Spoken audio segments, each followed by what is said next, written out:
kinakailangan kita.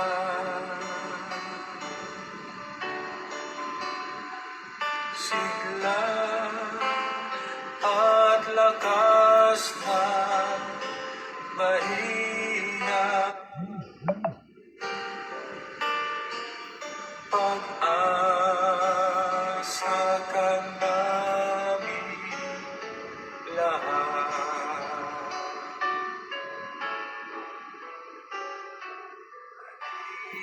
Sa ngalan ng Ama at ng Anak at ng Espiritu Santo. Amen. Purihin ka mang Diyos na makapangyarihan sa lahat. Purihin ang iyong pangalan at purihin ka magpakailanman.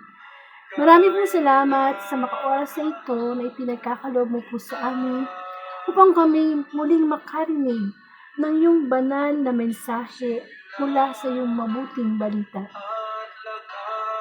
Purihin ka at pasalamatan sapagkat ang araw na ito ay isang biyaya mula sa iyo.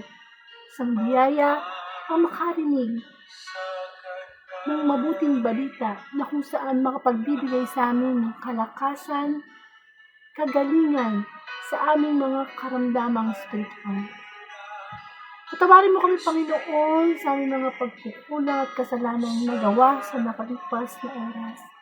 At sa mga oras na ito, humingi kami ng karunungan, kababaan ng loob. Patid mo ang mga pagsubok na hinaharap namin at awa, Panginoon, ano man ito, karoon kami ng kalakasan, pag-asa mula sa iyo. Halina, Espiritu Santo, manahan ka sa puso ng bawat isa. Tuloy kang kumilos sa mga susunod pang minuto. Ikaw ang maitaas at magbigyan ng parangal sa Facebook Live na ito. Pag-asa ka namin lahat.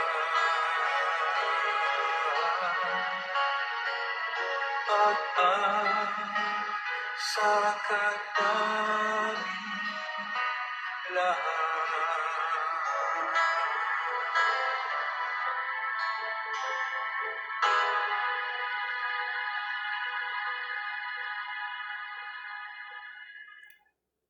Bigyan po natin ng parangal ang mabuting balita.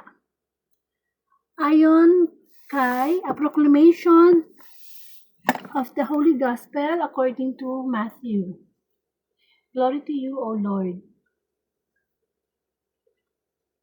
Make certain you do not perform your religious duties in public so that people will see what you do.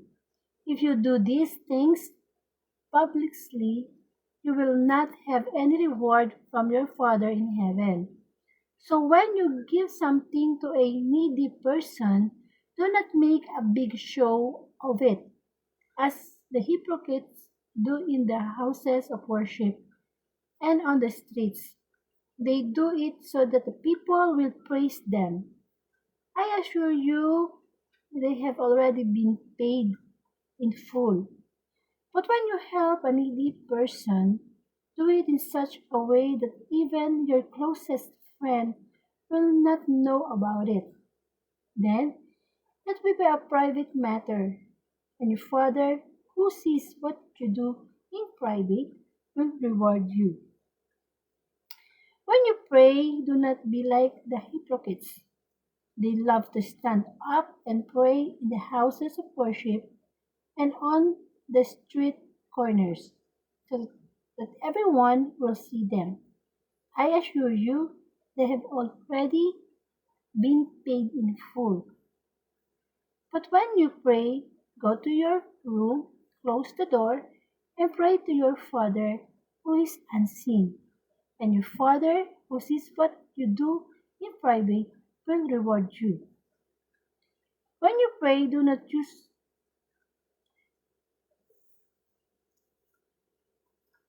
And when you fast, do not put on a sad face as the hypocrites do. They neglect their appearance so that everyone will see that they are fasting. I assure you, they have already been paid in full. When you go without food, wash your face and comb your hair so that the others cannot know that you are fasting.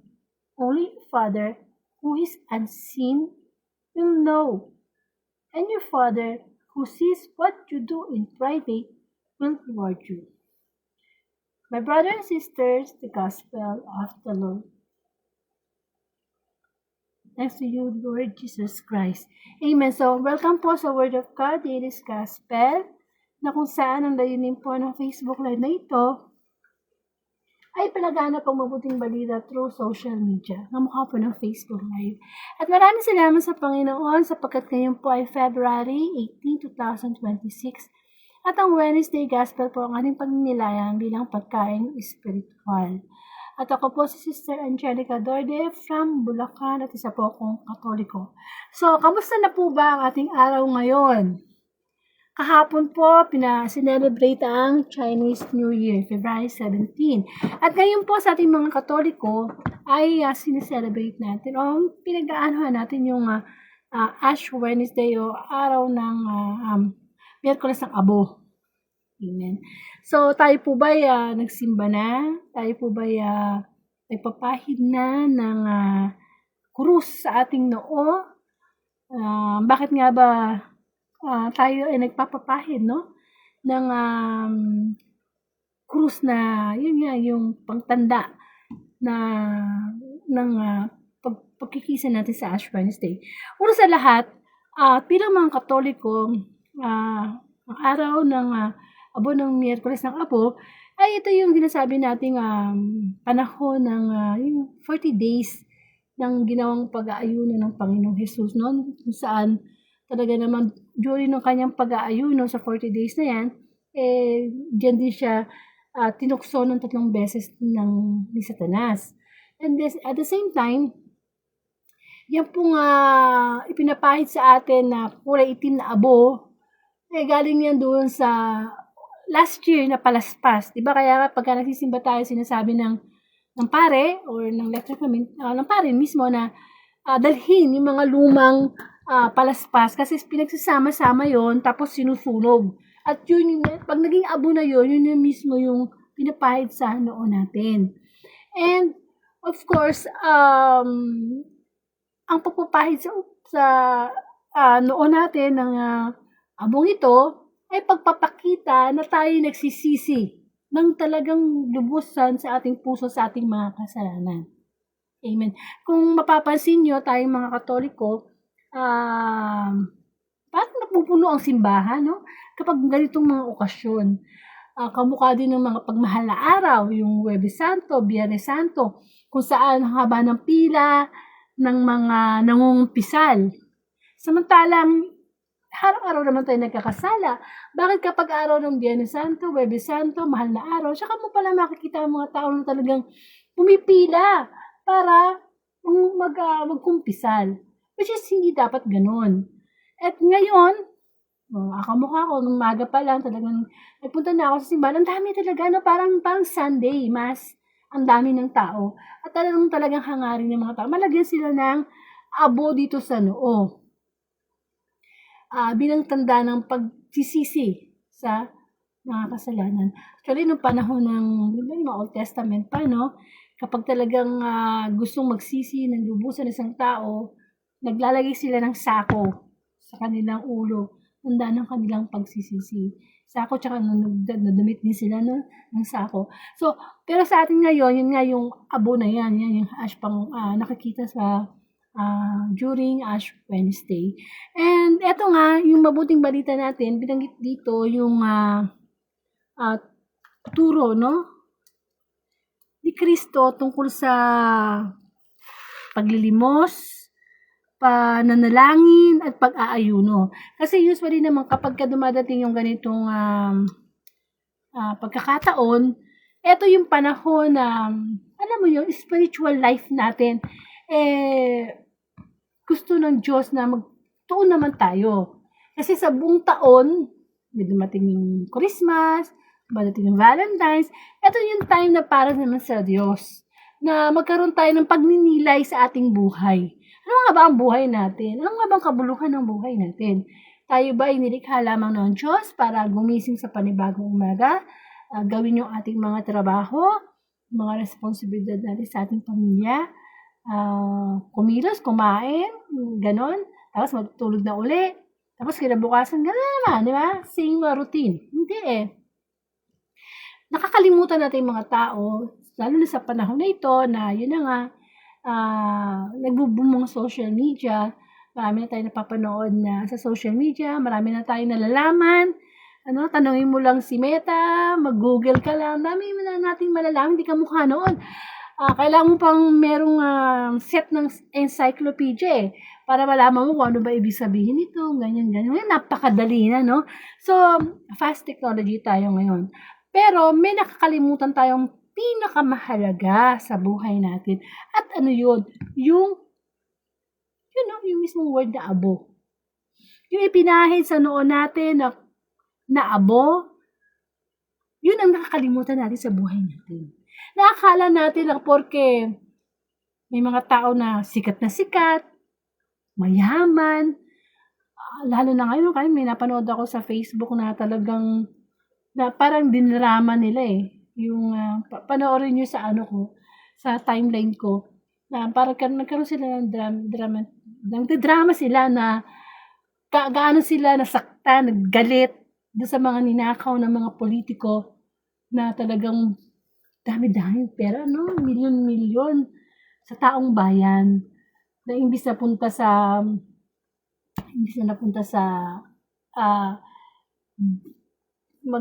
sa mamamayan, napunta sa bulsa nila. So, yung sinasabi na naging ganid na sa kayamanan, no? O kaya, naging ganid na sa mga material na bagay.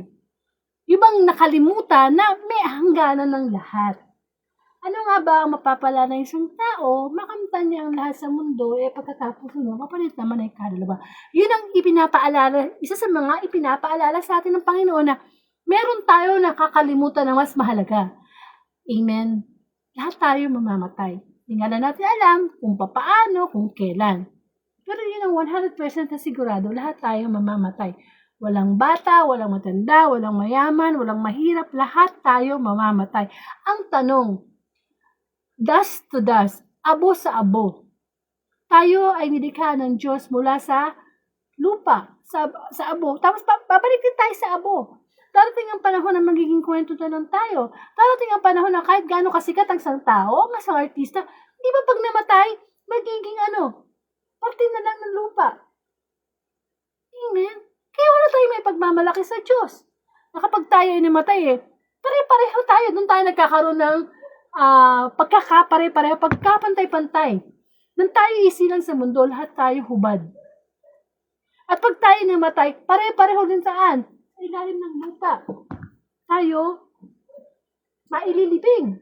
O kaya, iba nagpapakremate na, di ba? Pero anong katotohanan doon? Kahit gaano kaganda ang isang tao, pag tayo namatay, parang natin tayo magiging kalansay. Ate, may pagmamalaki sa Diyos. Kaya nga ipinapalala sa atin ng Ash Wednesday na yan, yung pinagmula natin at patutunguhan natin. Kaya hindi tayo dapat nagiging mayabang, hindi tayo nagmamalit ng ating kapwa, tayo ay nasa panahon na kung saan, hindi ba, tayo ay nag-aayuno, nananalangin, tulong sa ating kapwa. Kamukha na nabasa natin sa mabuting balita na mismo si Kristo sinabi niyang mga pakitang tao lang ang ginagawa ng mga Pariseyo, ng mga na nananalangin sila, gusto nila pag nananalangin sila nakikita sila ng mga tao, na kapag sila ay nag-aayuno, gusto nila nakikita sila ng mga tao na nag-aayuno sila, at pag sila ay tumutulong at namamalimos, gayon din, no? Ayaw pala yun ng Panginoong Jesus. Kapag tayo ay nagtutulong sa kapwa, hindi natin dapat ipinagkakalandakan yan sa social media. Kung ano nga daw ginawa ng kanang kamay natin, huwag natin paalam sa ating kaliwa. Kahit sa pinaka-close pa nating kaibigan, yung mabuting ginawa natin. Bakit? Kasi once ang ginawa natin yun, natanggap na natin yung ating reward. Ang gusto ng Diyos kapag tayo gumagawa ng kabutihan sa ating kapwa, in private, secret. Yung Diyos lang ang nakakakita kasi ang Diyos ang magre-reward. Ang Diyos ang magre-reward. Kasi yung nangyayari yan, kaya lang gumagawa ng kabutihan kasi gusto mapuri ng kapwa. Di po ba may mga ganong case? Sa gobyerno, di ba, may mga ilang politiko na paligawa nila ng kabutihan, ayuda dito, ayuda dyan.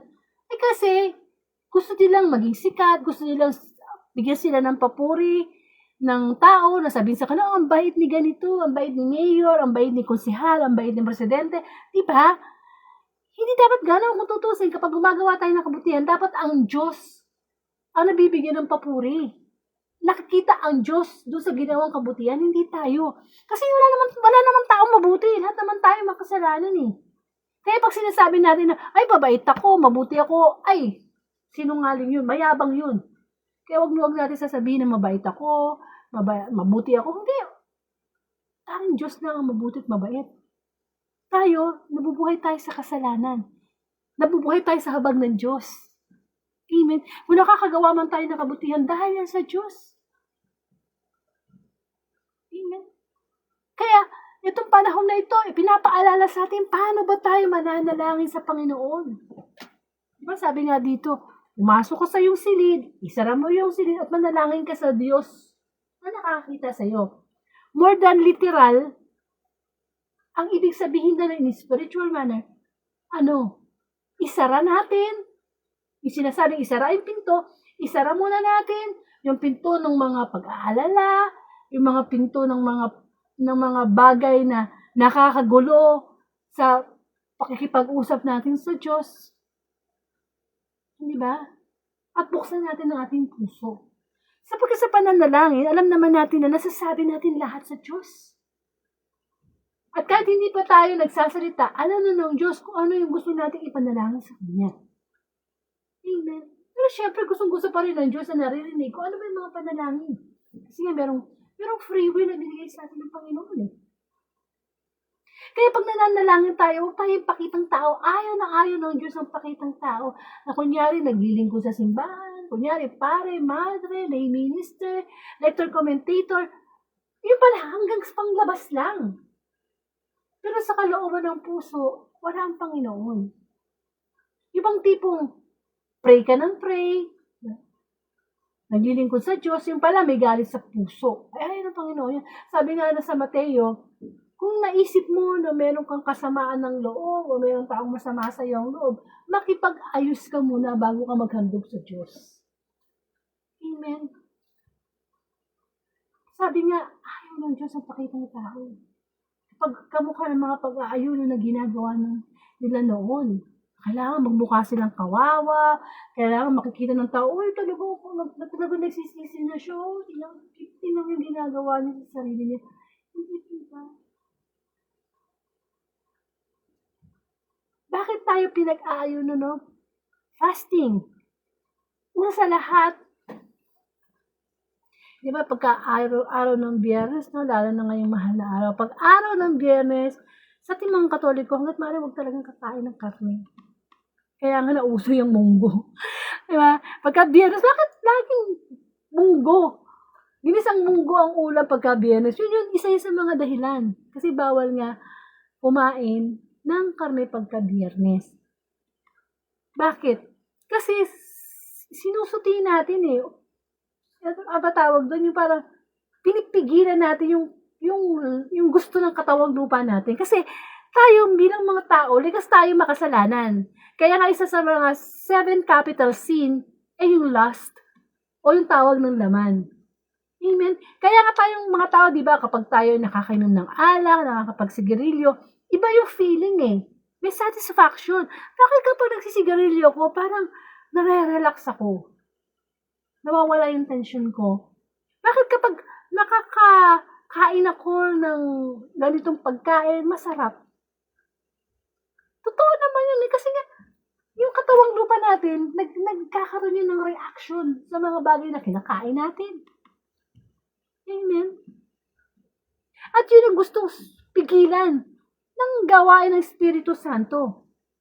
Kasi magkalaban ang tawag ng laman sa tawag ng Espiritu Santo.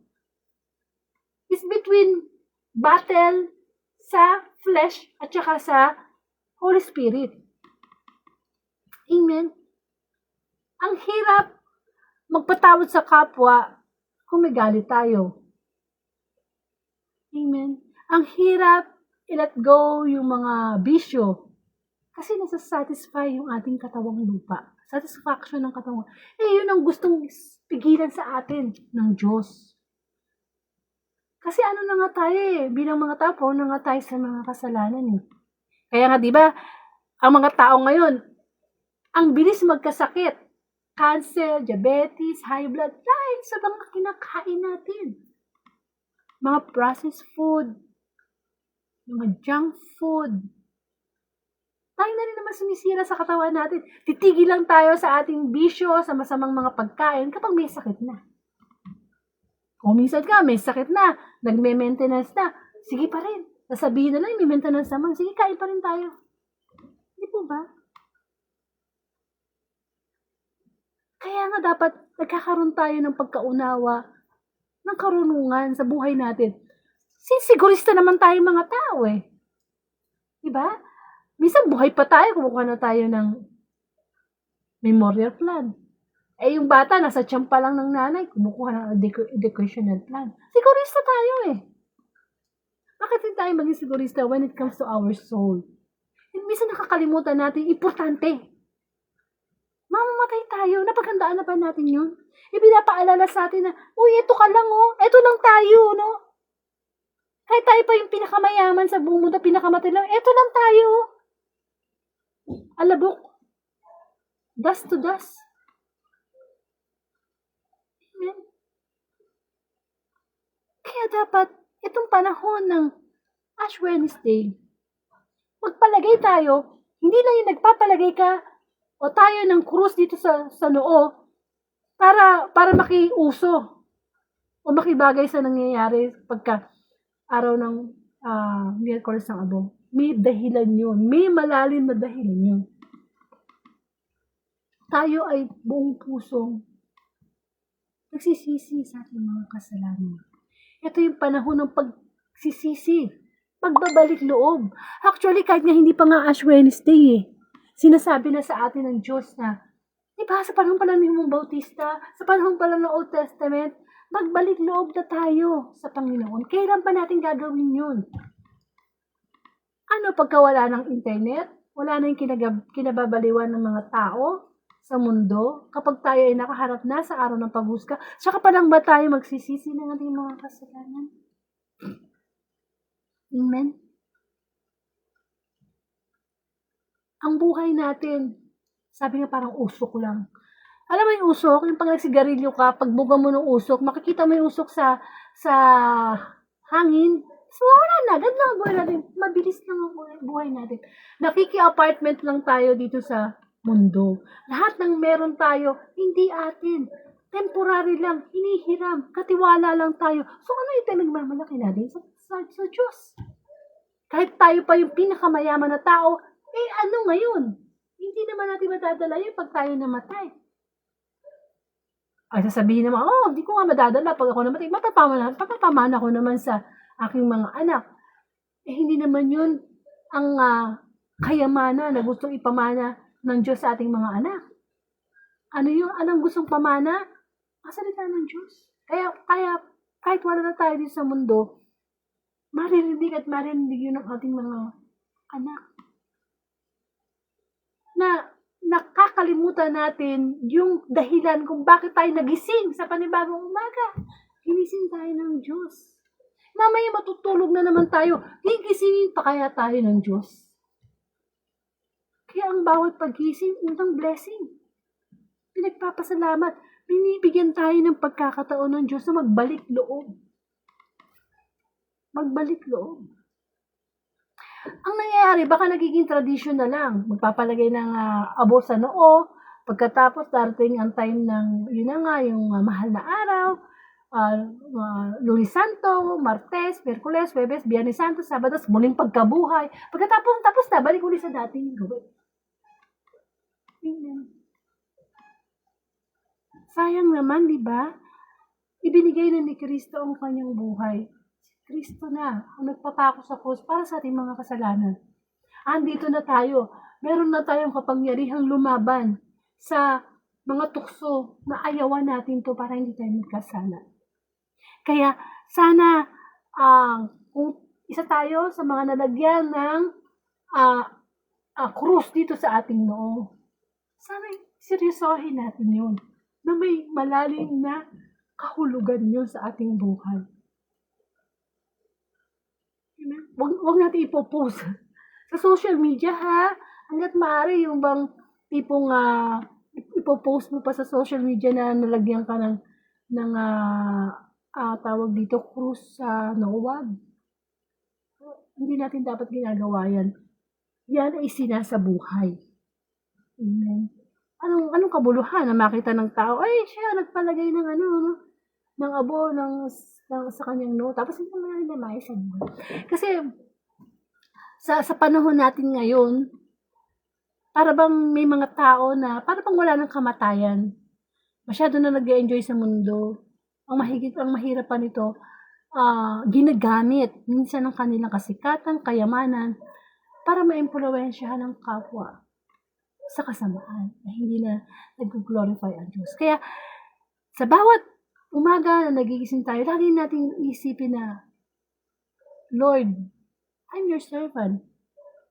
Lord, wala akong maipagmamalaki sa iyo. Ano man ang meron ako ngayon, ito'y galing sa iyo, Panginoon. Amen. Yung value natin. Actually, malaki ang value natin sa Diyos kasi ibinigay niya ang kanyang buhay sa atin para tayo ay ligtas sa ating mga kasalanan. Yung value naman na inilalagay yung abo na yan sa ating noo, ipinapaalala sa atin na para tayo may pagmamalaki sa Diyos. Magbalik loob tayo sa Diyos. Sapagkat, yun nga, darating ang panahon na magiging kwento na lang tayo.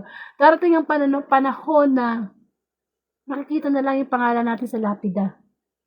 Ang tanong, nabuhay ba tayo nang nagampanan natin yung mission natin sa Diyos? Ang bawat hininga, ang bawat pagkurap ng ating mata, galing yan sa Panginoon. Ang bawat hangin na nalalanghap natin, galing yan sa Diyos. Bakit natin lagi na isasantabi ang Diyos? Minsan sa simpleng pagkain, pagdarasal sa pagkain, nakakalimutan natin ng Panginoon. Bakit? Kasi hindi natin siya nakikita, hindi siya nakakausap. Yun nga sabi nga, we should live by faith, not by sight. Kasi kung patuloy tayong mabubuhay sa mundo, according sa mga nakikita natin, lalo na sa social media, no? Iba na kasi ngayon ng social media. Ang mali, ginagawang tama, at ang tama, ginagawang mali. Amen? Kaya mag-iingat tayo. Pumatay man tayo anytime, babalik tayo sa pagkaabo natin, nag-glorify natin ng Panginoon. Sabi nga, di ba, nung unang panahon, linunaw ang mundo sa pamamagitan ng baha. Pero ngayon, hindi na baha ang gugulong sa mundo, kundi apoy na. At alam naman natin na apoy. Talagang, yung tawag dito, kahit gaano kaganda isang lugar, di ba? Kapag ito'y nasunog, wala na. Talagang talagang giging abo na. Kahit gaano pa yung kaganda, yung mall na yan, yung bahay na yan, yung damit na yan, once na sinunog na yan, lumiliit na yan. Nawawala na yung kanyang form. Kaya, kung meron tayong salamin ngayon, meron tayong salamin. Tingnan natin ang ating mga sarili. Ano na nga ba ako? Wala akong pagmamalaki sa Diyos. Dapat nagsisimula na tayo magbalik loob sa Kanya.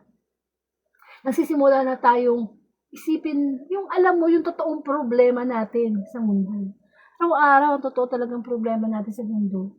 Spiritual battle between good and evil. Yun ang totoo.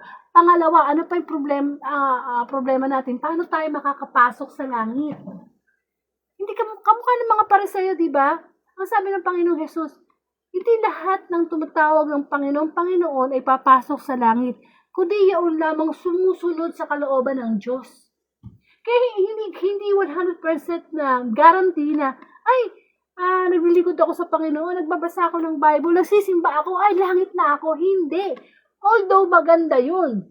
Maganda yun. Pero kung nagiging pakitang tao lang yun, kamukha lang sinabi ng mabuting balita, yun ay babaliwala lahat.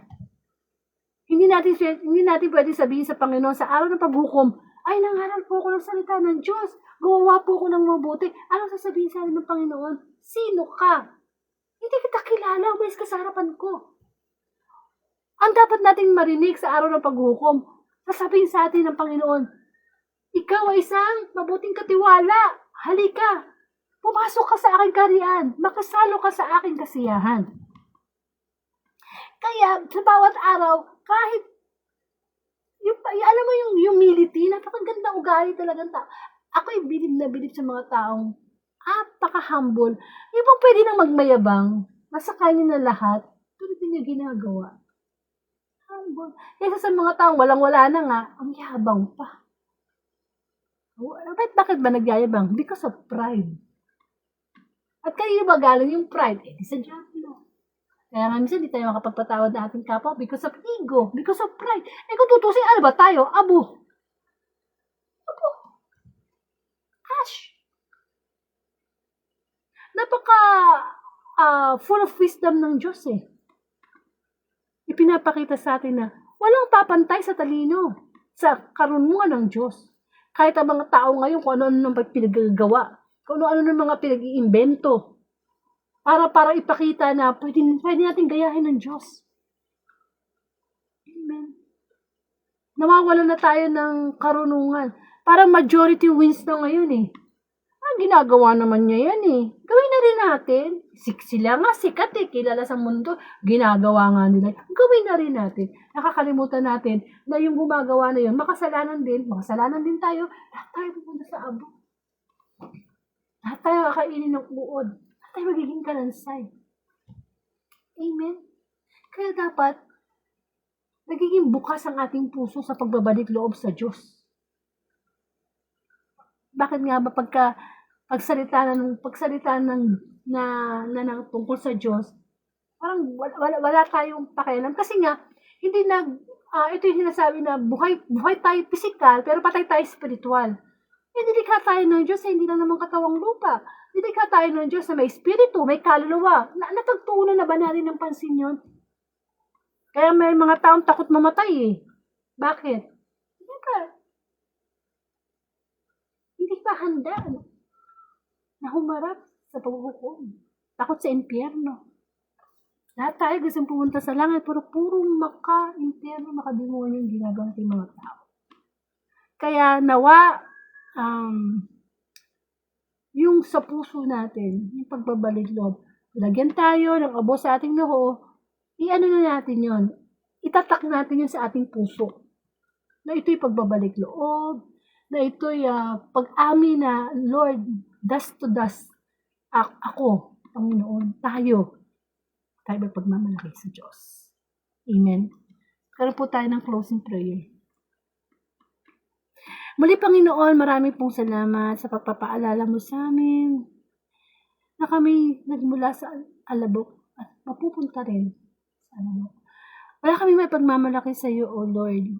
Nawa, lagi kami magkaroon ng mababang kalooban, humility, kababang loob, Panginoon. Sapagkat ikaw, Panginoong Jesus, isang anak ng Diyos, pero punong-puno ka ng kababaang loob. Kaming magmayabang. Ang ipagmayabang namin ay ikaw, O Lord. Nawa, sa pananalangin, sa pag-aayuno, sa pagbili mo sa aming kapwa, gawin namin ito na ikaw ang nabibigyan namin ng kaluguran at hindi ang aming sarili. Dalangin ko, Panginoon, na kami magbalik loob sa iyo. Sa araw-araw ay makinig ng iyong mabuting balita sapagkat ito ang spiritual maintenance namin, Panginoon. Upang lagi namin mabatid ang iyong kalooban at hindi ang gusto namin. Ama namin sumasalangit ka, sambahin ang ngalan mo. Mapasa amin ang kaharian mo, sundin ang loob mo dito sa lupa para na sa langit. Bigyan mo kami ng aming kakanin sa araw-araw at patawarin mo kami sa aming mga sala para ng pagpapatawad namin sa nagkakasala sa amin. Huwag mo kami pahintulo sa tukso at ihadya mo kami sa lahat ng masama. Sa ngalan ng Ama at ng Anak at Espiritu Santo. Amen. So marami pong salamat. Pakishare na lang po itong Wednesday Gospel sa inyong timeline. Bilang pagsunod po natin sa ating mission o sa ating Great Commission o pagpapalaganap ng mabuting balita. At kung bibigyan natin ng summary ang mensahe sa atin ng Diyos. Sa araw na ito, ipinapaalala sa atin na tayo ay nagmula sa alabok at mauwi din tayo sa alabok. Dust to dust, wala tayong maipagmamalaki sa Diyos. So, ngayon pa lang, magbalik loob na tayo sa Diyos upang sa ganun, makapasok tayo sa kanyang kaharian. Amen? Wala tayong maipagmamalaki. Bagkus, hinahanapan tayo ng Diyos ng pagpapakumbaba at pagbabalik loob. At ibibigay po ni Lord ng February 19, 2026, sama-sama po natin pagnilayan Thursday Gospel. Maraming po salamat and to God be the glory.